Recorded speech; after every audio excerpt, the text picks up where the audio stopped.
Bom dia, irmãos e irmãs, alunos da Escola Bíblica Dominical da Igreja Cristã em Campo Grande. Sejam muito bem-vindos a mais uma aula, com a permissão do nosso Deus, direcionados pelo Espírito Santo dele. Vamos aprender um pouco daquilo que ele tem a nos ensinar nesta manhã. Eu peço a você que, antes de mais nada, feche seus olhos. Vamos fazer uma oração pedindo direção, graça, generosidade da parte do Espírito Santo do Senhor, para que nós sejamos edificados pela palavra dele nesta manhã. Senhor, nós estamos aqui, Pai, gratos, porque o Senhor tem sido generoso com as nossas vidas, nos dando ensinos preciosos, Senhor, baseados na Tua palavra. Agradecemos porque essa igreja tem sido olhada pelo Senhor com carinho, e o Senhor tem se revelado a nós, Senhor, pelo ensino, pela instrução, pela pregação da Tua palavra, Senhor. Nós somos gratos a isso, não por nós, mas por Tua misericórdia e graça sobre nós. E que tudo que aprendermos, Senhor, seja revertido em ação, seja revertido em uma vida que glorifique ao Senhor de fato. A Tua palavra é poderosa para transformar as nossas vidas, transformar a nossa maneira de pensar. E nós estamos fiados, confiantes, somente no trabalhar do Teu Espírito Santo em nossas vidas, Senhor, porque por nós mesmos, por nossa justiça própria, pelo nosso próprio esforço, Senhor, nós não conseguimos. Mas o Teu Espírito Santo é poderoso para transformar o nosso ser completamente e nos amadurecer, Senhor, pelo lavar da Tua palavra, Senhor. Faça isso conosco, Senhor, nesta manhã. Nós pedimos humildemente a Ti. E guarde-nos, Senhor, neste local, guarde-nos, Senhor, neste momento de EBD e na sequência também no culto. Conduza-nos, Senhor, em uma adoração sincera, verdadeira, para a Tua glória, Senhor. Que a Tua igreja seja, nesse momento, aquele lugar onde o Senhor encontra verdadeiros adoradores, que adorem ao Senhor em espírito e em verdade.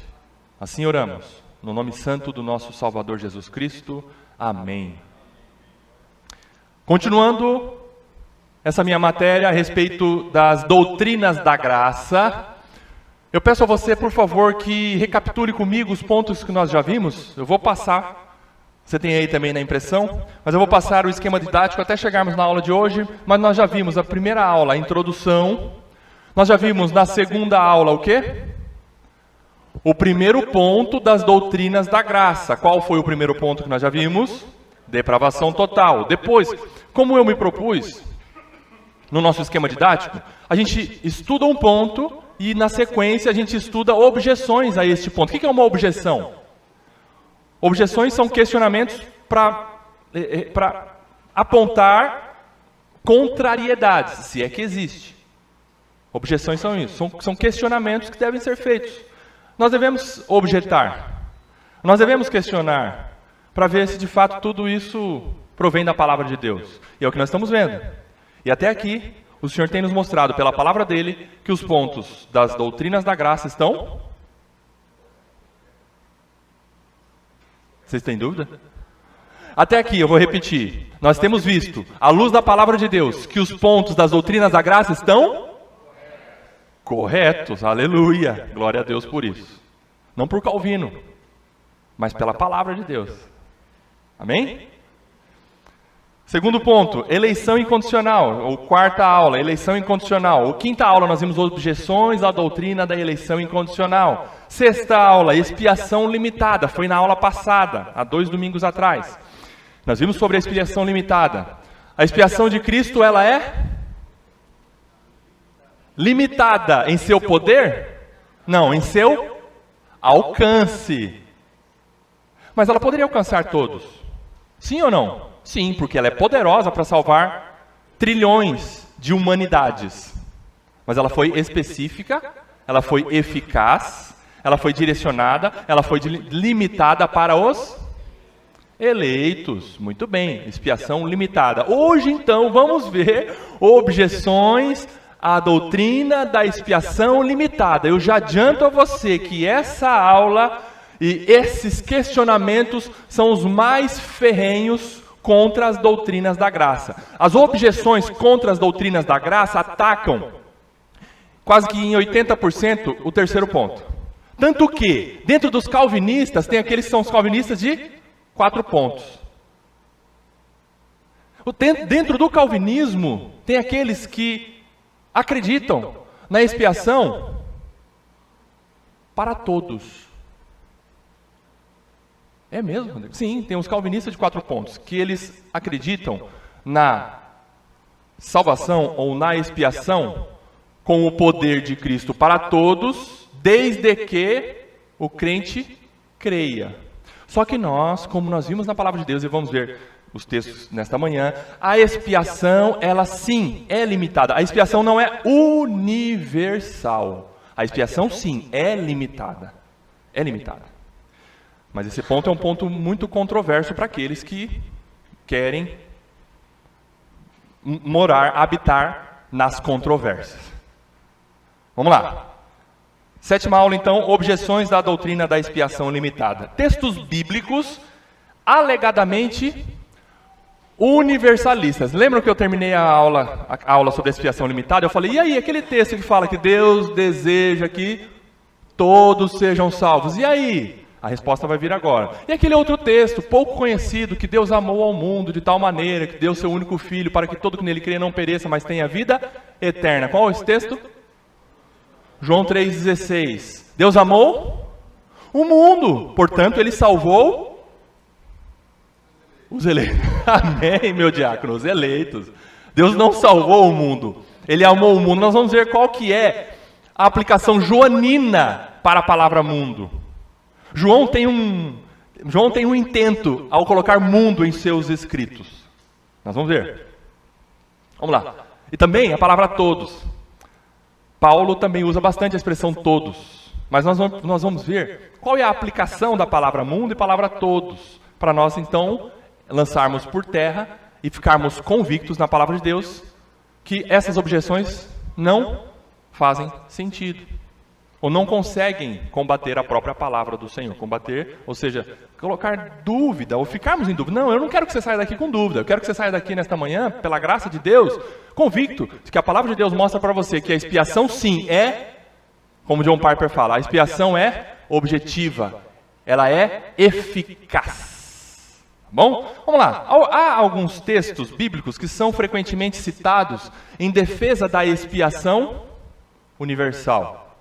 Porque neles está escrito que Cristo morreu pelo mundo ou por todos.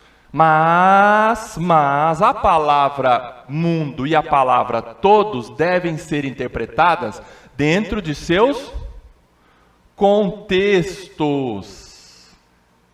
Regra elementar de interpretação bíblica. Qual é a regra elementar de interpretação bíblica? Contextualizar o texto. Contextualizar o versículo. O versículo tem que estar de mãos dadas com o seu anterior e o seu posterior. E mais, o versículo que você está lendo na Bíblia, seja onde for, lá em Naum, na onde? Naum. Ele tem que estar dentro do contexto da interpretação geral das Escrituras. Ou seja, Gênesis 1 e Apocalipse 22, né? 21? Quantos capítulos tem Apocalipse? 21, né? 22. Apocalipse 22, todo esse contexto de capa a capa da Bíblia não se conflita. Jamais. Jamais. Vá com isso para a Bíblia. Ou então, se você for leitor da Bíblia e achar, nossa, que contradição existe na Bíblia, feche a Bíblia, meu irmão, e confira a sua salvação. Se é que você é meu irmão ou minha irmã.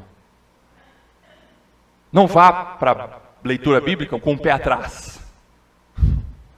Vá confiante de que aquilo ali é a verdade. Primeiro texto.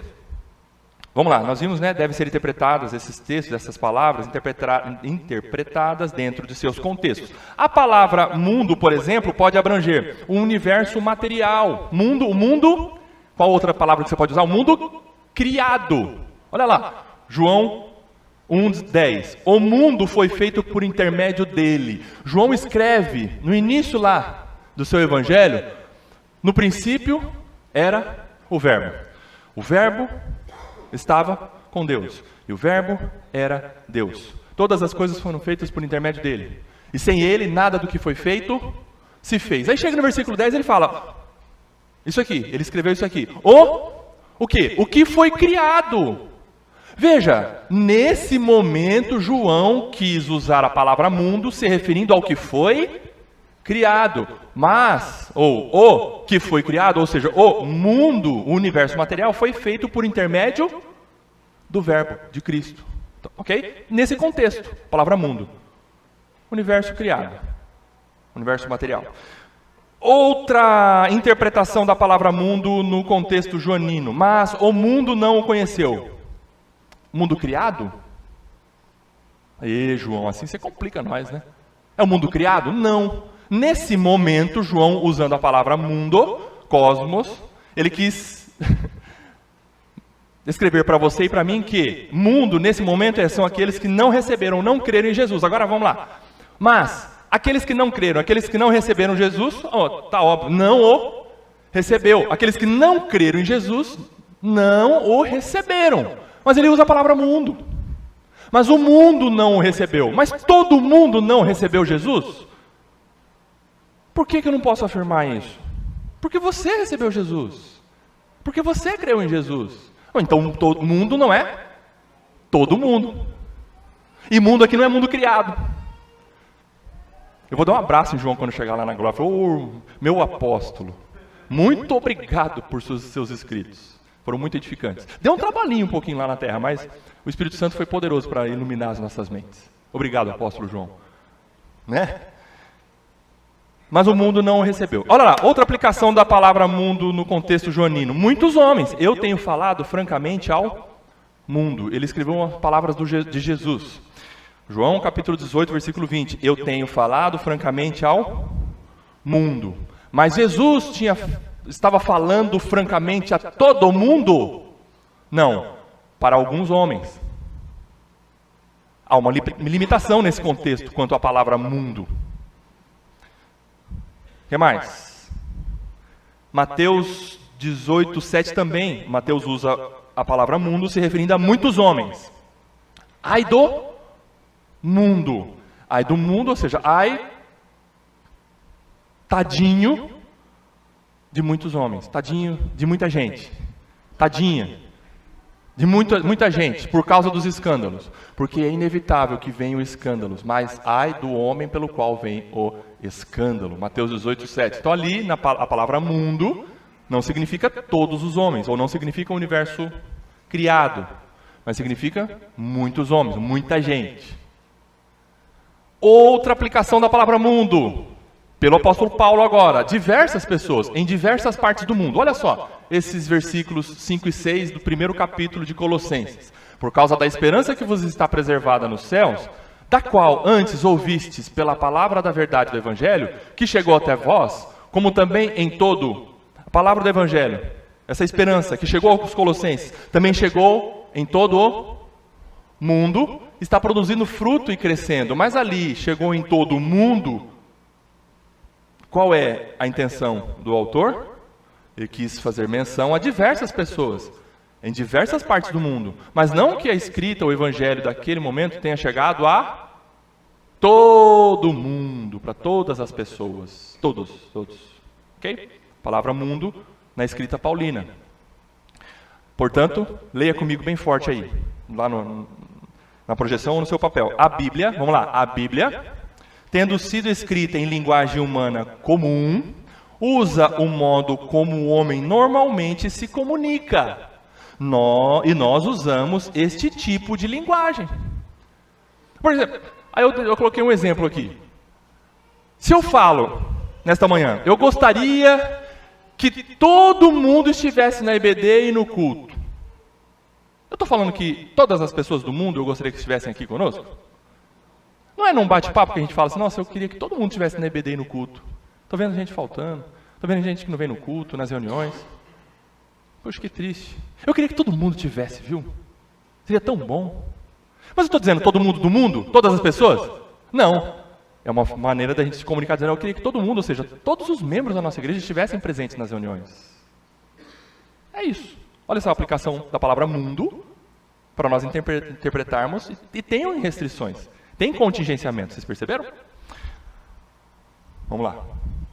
Logo, passagens bíblicas alegadamente universalistas são mal interpretadas, porque não se consideram o contexto imediato. O que é o contexto imediato? Contexto próximo. Quando a gente fala em contexto imediato, é o contexto próximo. É o versículo que está aqui, ele está de mão dada com o anterior e com o posterior, com o seu contexto.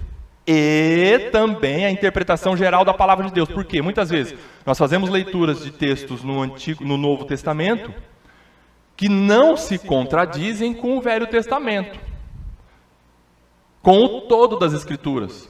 Porque quando você lê o todo das Escrituras, você tem uma compreensão, que nós estamos vendo nas sextas-feiras, aulas maravilhosas do presbítero Newton, sobre uma visão correta, ampla da palavra de Deus. 4 elementos baseados na Bíblia: criação, queda, redenção e glorificação. Você tendo essa visão ampla de Gênesis a Apocalipse, jamais na sua cabeça você vai identificar, pensar textos conflitantes um contra o outro. Jamais.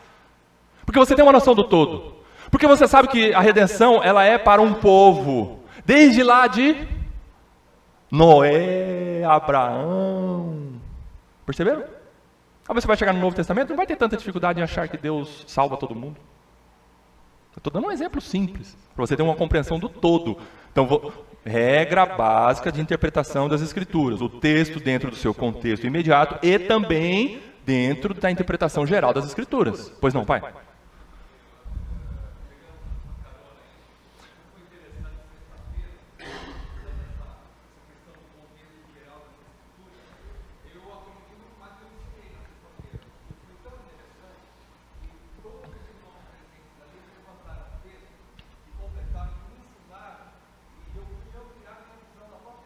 Olha aí. Uhum. Amém. Amém.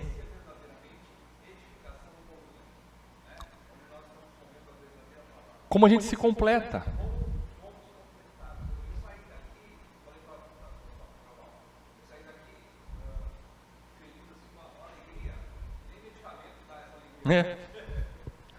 Isso completa, isso inunda o nosso coração. Em saber que tem pessoas que estão estudando a palavra de Deus e estão tendo essa compreensão, ainda que humilde, sabendo, Senhor, eu estou compreendendo, mas é nada diante do que, como nós vimos com as mulheres quinta-feira, é nada diante do seu todo, Senhor. Mas por misericórdia, por graça, o Senhor tem ensinado, o Senhor tem sido generoso conosco, não é? Muito bem, vamos lá. Logo, passagens bíblicas alegadamente universalistas, nós vimos isso, né? Então tem que ser considerado o contexto imediato e a interpretação geral da palavra de Deus. João 3,16, vamos lá, esse é o triunfo, essa é a carta na manga dos arminianos, e eles jogam na cara, pá! Mas João 3,16, de cara, é o zap. Desculpa aí, mas nós temos um mais forte que o Zap. A graça de Deus, por misericórdia, a graça, nos mostrar a verdade, né? Ou checkmate. Vamos lá para o xadrez, então. João 3,16. Porque Deus amou ao mundo de tal maneira que deu o seu Filho unigênito para que todo que nele crê não pereça, mas tenha vida eterna. E aí, Rodrigo, e essa palavra mundo, o que João quis dizer? Eu não vou responder para você, lá na glória a gente vai saber. Não, calma, vamos interpretar dentro dos escritos joaninos. Mundo nessa escrita de João, mundo nesse versículo escrito por João, diz respeito a pessoas de toda parte do mundo. Pessoas de todas as nações, tribos, pessoas. Tem um apóstolo, tem uma dentro do próprio... Exatamente, pode falar, Ketra, isso aí, já sacou. Vai lá, pode falar, minha irmã. Tem um apóstolo.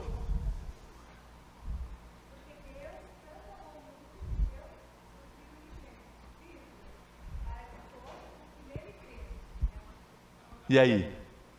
Os próprios universalistas, ao usarem esse versículo como argumento, não sei se intencionalmente ou ingenuamente, não consideram o restante do versículo. Se Deus salvou o mundo, mas salva somente aqueles que creem, como que Ele salva o mundo? Como que Deus amou o mundo? esse amor de Deus foi para todas as pessoas de todas as raças, todas as tribos, todas as línguas, todas as nações. Mas ele está individualizando? Todos do mundo? Ah, óbvio que não. Somente aqueles que creem. Mas isso não diz respeito aos calvinistas? Isso já não dá força para os calvinistas dos 4 pontos? Não, não. Aqui não está dizendo o universalismo com relação a expiação de Cristo é ilimitada. Não, mundo aqui é para pessoas específicas de qualquer raça. Específicas por quê? Porque depois ele fala, aqueles que creem. São, e somente são aqueles que creem. Aqui está o alcance da expiação de Cristo. Mas vamos ver, mas vamos continuar lendo. Abra lá, João 3,16, agora leia comigo o contexto de João 3,16.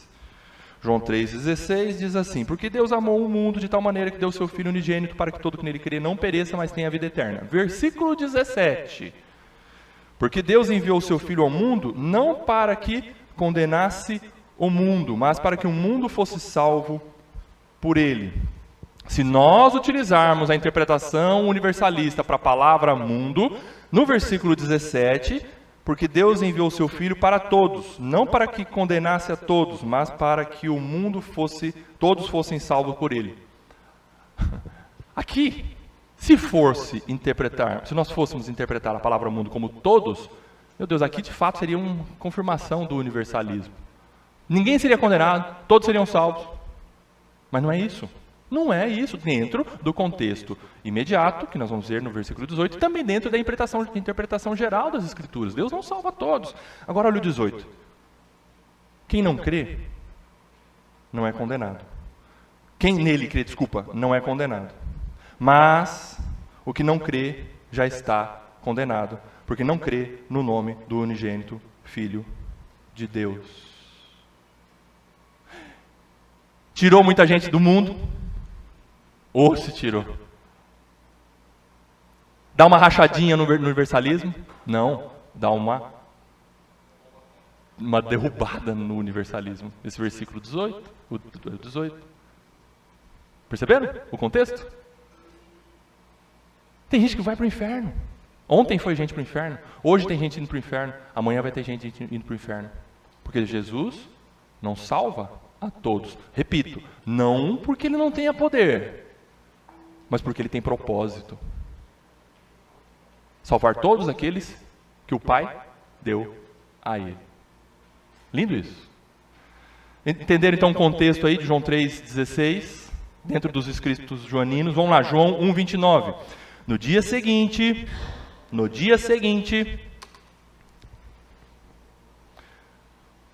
viu João a Jesus que vinha para ele e disse, e aqui é João Batista, tá? Eis o Cordeiro de Deus que tira o pecado do mundo. João Batista está dizendo que Jesus tira o pecado de todo mundo? Não. Tira o pecado de pessoas de todas as tribos, raças, línguas e nações. Aqui mundo, não é todo mundo, nos escritos, conforme os escritos joaninos. Por exemplo, abra lá João 17:9. João 17:9. O que tem lá em João 17? Vamos lá, vocês? A oração sacerdotal do nosso mestre, João 17. Mas vamos lá para o versículo 9. João 17:9. Quem achou, leia bem alto aí.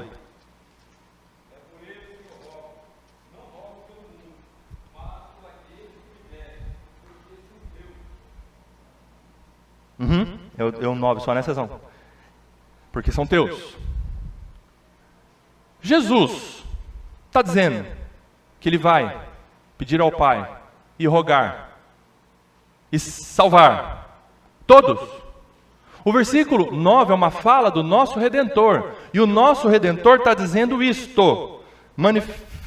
É por eles que eu peço. Por eles quem? Para o mundo inteiro? Não, ele mesmo está explicando. Você, universalista, lê esse versículo aí, ó. Não peço pelo mundo.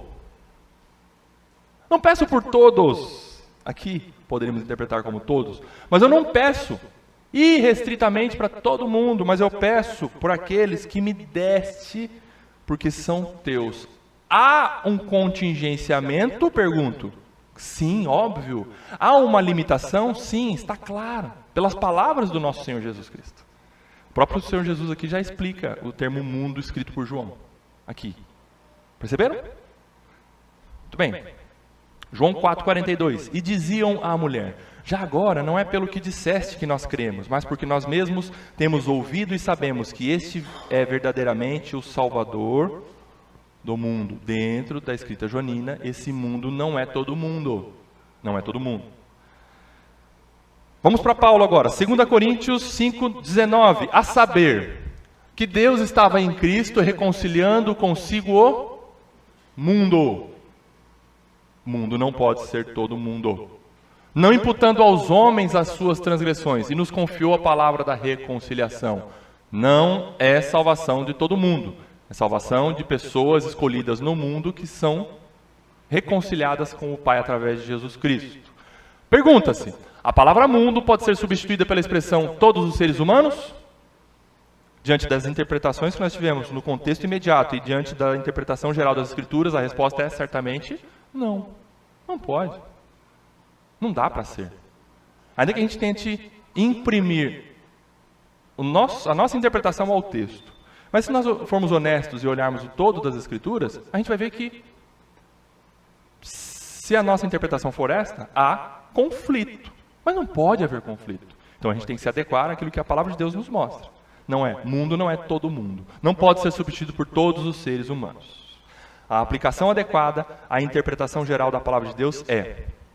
Vamos lá. A palavra mundo, ao se referir a pessoas, apresenta a divisão fundamental que o Evangelho realiza entre os habitantes da Terra. Qual é a divisão fundamental que o Evangelho apresenta, ou que o Evangelho faz aparecer? Qual que é a divisão que o Evangelho mostra? O Evangelho, a palavra de Deus, as boas novas sobre Jesus Cristo. A boa nova sobre Jesus Cristo mostra que há somente dois grupos de pessoas no mundo. O mundo dos eleitos e o mundo dos não eleitos. O mundo dos que creem e o mundo dos que não creem. O mundo dos salvos e o mundo dos não salvos.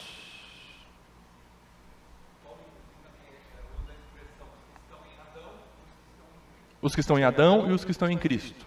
Só há essa divisão na humanidade. Aqueles que são do Senhor e aqueles que não são do Senhor. Os crentes e os ímpios, muito bem. Da mesma forma, quanto à palavra todos, somente o contexto imediato e a interpretação geral da palavra de Deus podem definir a abrangência da totalidade a que se refere. Contexto imediato e interpretação geral das Escrituras. 1 Coríntios 15, 22, olha só o texto. Porque assim como em Adão todos morrem, assim como em Adão todos morrem, assim também todos serão vivificados em Cristo. Todos quem, dentro desse contexto que Paulo está escrevendo, no versículo 23, ele qualifica. Cada um, porém, por sua própria ordem. Cristo, as primícias, depois os que são de Cristo na sua vinda. Paulo está dizendo que os que são de Cristo em Adão morreram. Você que é de Cristo, você morreu em Adão? Obrigado, Ellen. Sim. Você que é de Cristo, morreu em Adão. Todos os que são de Cristo, morreram em Adão.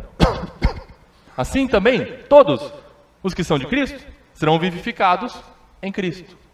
Esse é o contingenciamento, essa é a limitação da palavra todos nesse contexto. Versículo 23, o apóstolo Paulo deixou escrito, os que são de Cristo. 1 Timóteo 2, 4 a 6. Esse é outro texto, esse não é o Zap, esse aí é o...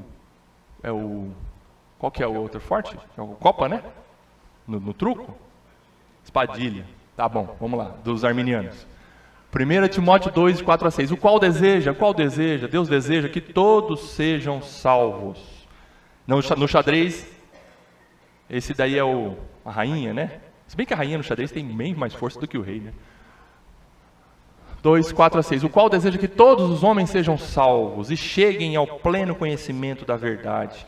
Porquanto há um só Deus e um só mediador entre Deus e os homens, Cristo Jesus, homem, o qual a si mesmo se deu em resgate por todos. Testemunho que se deve prestar em tempos oportunos. Ah, Larila. E todos aí, o que significa? A gente tem que entender o contexto. O significado de todos aqui está claro. Qual foi a orientação de Paulo a Timóteo nos versos anteriores? Então vamos lá. Abra 1 Timóteo 2.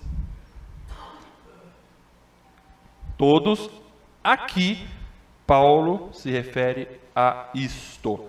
1 Timóteo 2. Antes de tudo, peço que se façam súplicas, orações, intercessões e ações de graças em favor de todas as pessoas. Versículo 2. Todas as pessoas, todas as classes de pessoas. Aí ele fala no versículo 2, orem em favor dos reis, de todos os que exercem autoridade. É para orar por todos individualmente que exercem autoridade? Não, é por todos dentro dessa classe daqueles homens que exercem autoridade. Olha só como Paulo está usando a palavra todos aqui. Para que vivamos vida mansa e tranquila, com toda a piedade e respeito. Isso é bom e é aceitável diante de Deus, nosso Salvador. Paulo está dizendo assim, ainda que as autoridades sejam más, ore por elas. Não somente ore pelo pobre, pelo oprimido, pelo que é rejeitado pela sociedade, mas ore também pelo chefão. Ore pelo Nine. Ore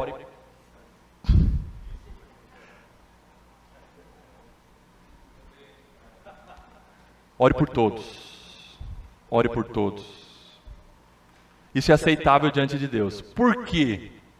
Porque Deus deseja que tanto pobre quanto rico, que tanto escravo quanto rei sejam salvos. E aí eu vou trocar tudo isso que eu disse para você. Deus deseja que todas as pessoas sejam salvas. É isso que Paulo está dizendo nesse contexto, gente. Ai, que coisa linda.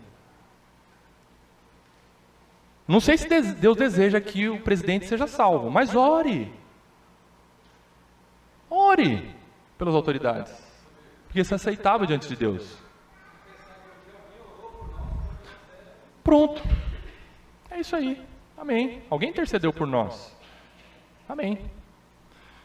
Vamos lá? Vamos voltar ao contexto de 1 Timóteo 2. Deseja que isto é bom e aceitável diante de Deus, nosso Salvador. Vimos o todos. Todos pessoas de qualquer classe. Rico, pobre, escravo, rei, né? Vassalo, nobre, qualquer pessoa, assalariado, autônomo, homem, mulher, né? Brasileiro, paraguaio, escocês, tudo aí. Por quê? Que Deus, versículo 4, né? Deseja que todos sejam salvos e cheguem ao pleno conhecimento da verdade. Todos aqui, então, dentro desse contexto, todas as pessoas de qualquer classe, de qualquer etnia, de qualquer estamento social, qualquer pessoa. Deus salva quem Ele quer, pobre, rico, mulher, homem, porque há um só Deus e um só mediador entre Deus e os homens, Cristo Jesus, homem, que deu a si mesmo em resgate por todo tipo de pessoa. Testemunho que se deve dar em tempos oportunos. Que legal! Paulo exorta que a igreja interceda em favor de reis e autoridades, pois Cristo não morreu apenas em favor de escravos, pobres ou cidadãos comuns, mas em favor de toda a classe de pessoas, inclusive reis e autoridades. Assim, as palavras mundo, todos, ou a expressão, todos os homens, são termos genéricos com abrangência comumente limitada pelo contexto onde são encontradas. Lembremos sempre de um princípio fundamental de interpretação da Bíblia, e esse princípio é: as Escrituras nunca conflitarão com as Escrituras.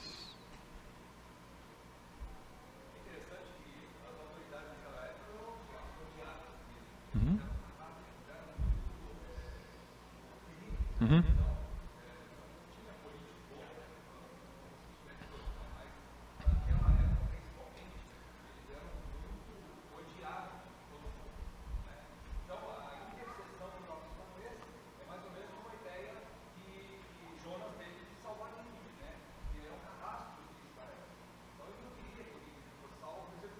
Isso.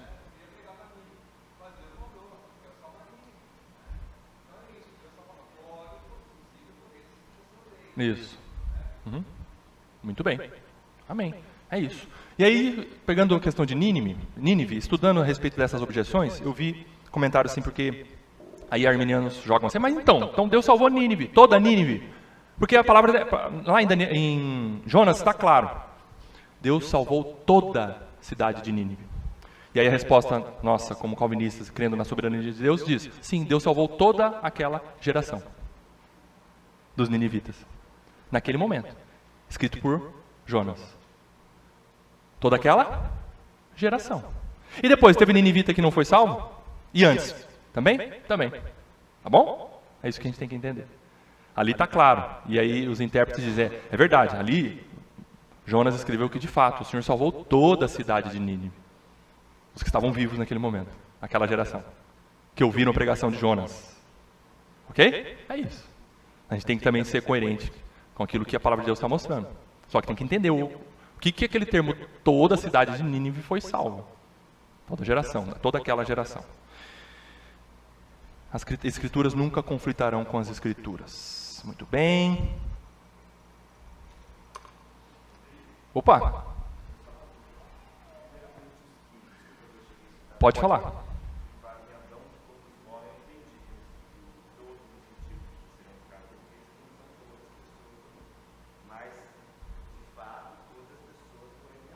Também, sim. Sim.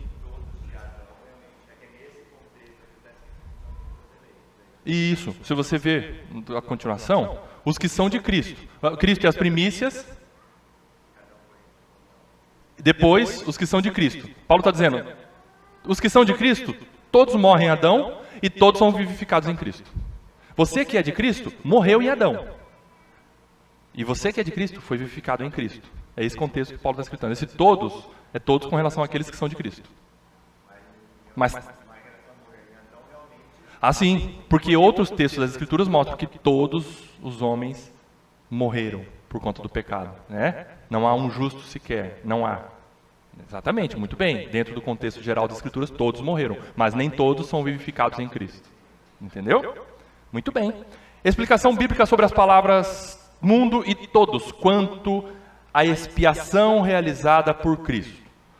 A palavra mundo e a palavra todos, quanto à expiação realizada, a morte de Cristo na cruz, quando você encontra na Bíblia, no contexto a respeito da salvação em Cristo Jesus, e você encontra a palavra todos e a palavra mundo, você vai para Apocalipse 5:9, que mostra para você que mundo e todos são esses aqui, ó. E entoavam um novo cântico dizendo, digno és de tomar o livro e de abrir-lhe os selos, porque foste. O que os anjos estão dizendo sobre o Redentor? Aquele que realizou expiação. O Senhor foi morto, e com o teu sangue compraste para Deus os que procedem. Todo mundo que procede. Todos que procedem. Querem aplicar aí? Todo mundo, ou todos que procedem de toda tribo, toda língua, todo povo, toda nação. São todos os que estão em todas as tribos, todas as línguas, todos os povos e todas as nações? Não. São pessoas que procedem de qualquer ou toda tribo, língua, povo e nação. Pois não, irmão Rony?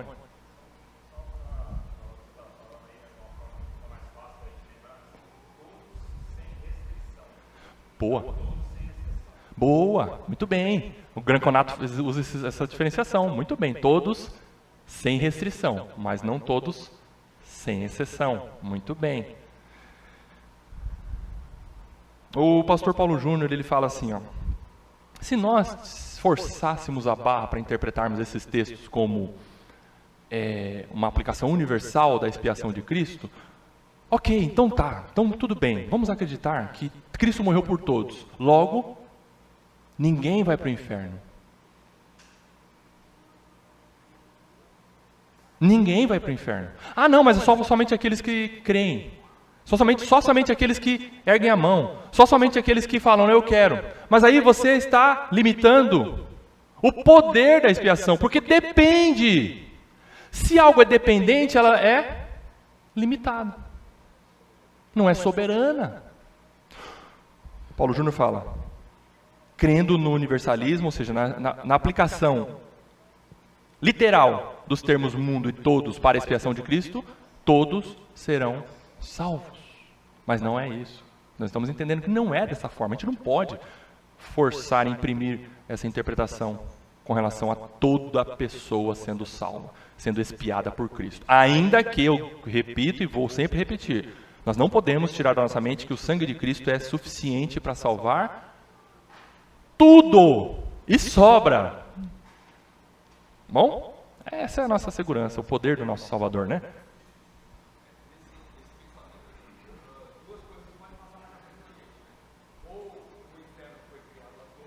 É isso. Por quê?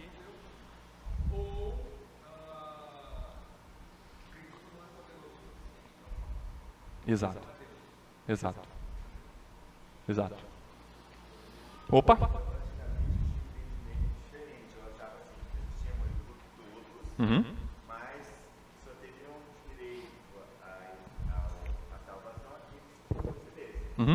Então, aquela coisa que a gente vai estudar melhor, ele acaba caindo na expressão limitada. Sempre foi muito todo, mas só para aqueles que receberem, não é por todo mundo, mas só para todos. Pronto. Essa é a conclusão. Glória a Deus por isso.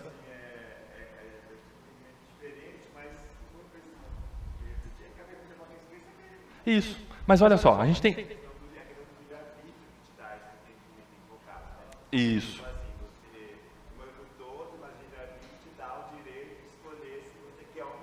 De pegar para você aquilo que Deus te deu por Jesus Cristo com todo o poder. Mas aí fica limitado esse poder.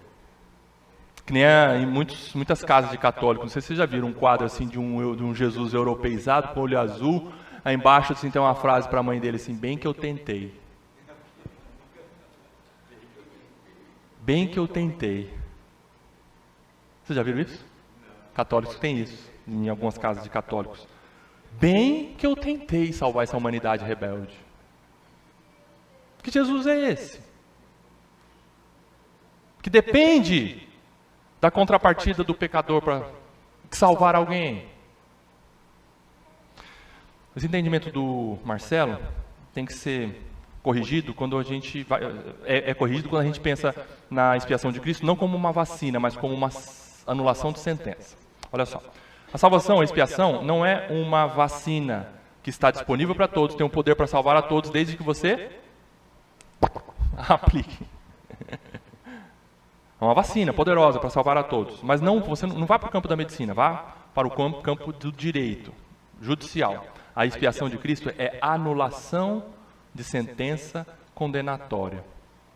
Se é anulação de sentença condenatória, depende de você que foi condenado dizer, anule a minha sentença, juiz? Não. Foi aplicado para você.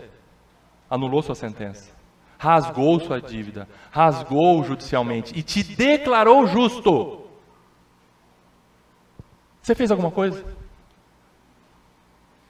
Tem coassinatura? Você assinou junto com o juiz? Fora. É judicial. É um entendimento judicial. Aí você vai falar, nossa, é verdade. Então quer dizer que a sentença condenatória de alguns não foi anulada. Por quê? Romanos 9. Leia lá Romanos 9. Porque Deus quis. Porque Deus quis. Aí você fala, Senhor, o Senhor quis me salvar. Muito obrigado. Eu só tenho a dizer ao Senhor, muito obrigado. Era para eu ir para o inferno, Senhor. Não tem escapatória para mim. Não tinha. Mas o Senhor quis me salvar. Então, a minha vida daqui para frente é de adoração e de falar, Senhor, eu quero fazer a Tua vontade com prazer. Quero ser seu adorador. Amém? É isso. E o pastor Paulo Anglada, que escreve o livro que nós estamos seguindo, eu estou pegando excertos dele, estou pegando partes dele, óbvio, né? Mas o estudo das nossas aulas são baseados nesse livro aí do Paulo Anglada, as antigas doutrinas da graça. E ele escreveu o quê? A expiação de Cristo de fato nos livra de perecermos. É seguro, é seguro. Não há dúvida. Não é possibilidade, é efetividade. Ele A expiação de Cristo de fato nos livra de perecermos. O Cordeiro de Deus tirou realmente os nossos pecados e levou sobre si. A morte de Cristo nos reconciliou mesmo com Deus.